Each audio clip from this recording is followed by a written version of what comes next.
When I was a young boy, I had some challenging situations with riding a two-wheeler bike. And I vaguely remember falling in a not too comfortable way from the bike. And so for a number of years, I didn't participate in bike riding. But when I was about 10, somehow I felt the urge again to get on a bike. And I did, and it was fine. I never fell. It was like freedom appeared in my life. It was really that strong an experience. In summertime, my parents never saw me.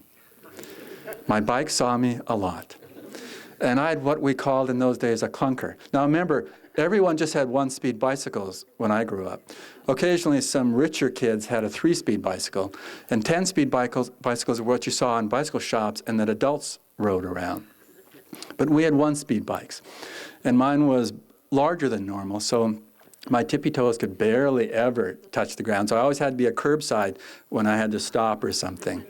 But literally, it was freedom. In the summertime, I would just go. And usually I'd be gone 6, 7 hours, and I'd bicycle probably for about 6 of those hours. Or I'd go 30, 40, 50 miles every day as an 11-year-old, 12-year-old, 13-year-old. And I'd always try to get my friends to come with me until they heard how far I wanted to go. I remember this one time with one of my close friends. I said, let's go to this place. And it had a name. Well, there was a similar name to this park that wasn't even half the distance. And he thought, that's a long way, but I'll go with you. And then I said, oh, not to that place, this other place. And he said, I'll go with you as far as the first place. And that was it. But it was later, I took my little rucksack, because they didn't have backpacks back then, and just put a military canteen of water and threw a sandwich in there, and that was it. Never told my parents where I was going. They never asked when I got home. But it was like really my first experience of soul freedom. It was just no hindrance. I could just go.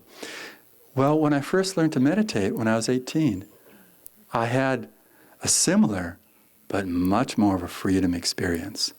It really felt like, the first day wasn't like that so much, but really in the first days after learning to meditate, it felt freedom.